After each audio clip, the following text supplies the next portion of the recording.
मुझे ये बताइएगा कि जो गैम्बलिंग का इल्जाम लगा है, आप एक इन्फ्लुएंसर हैं, आपकी बड़ी जिम्मेदारियां हैं। डकी भाई भी यार क्या चिल बंदा है। डकी भाई को अरेस्ट कर लिया गया है, लेकिन डकी भाई का स्टाइल तो चेक करें। कोर्ट में मौजूद है जहां पर साजिद रहमान और डकी को पेश किया जा रहा है। डकी भाई को लाहौर एयरपोर्ट से अरेस्ट कर लिया गया है।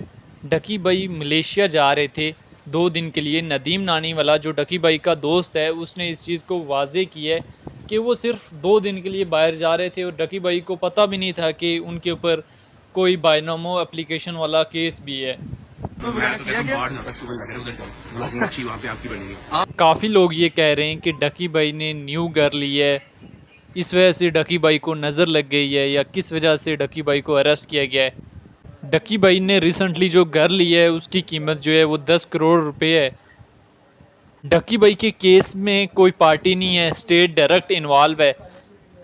और ये बताया जा रहा है कि डकी भाई जो है बायनामो एप्लीकेशन के रिलेटेड इसकी वीडियोस थी, जिस वजह से इसको अरेस्ट किया गया है।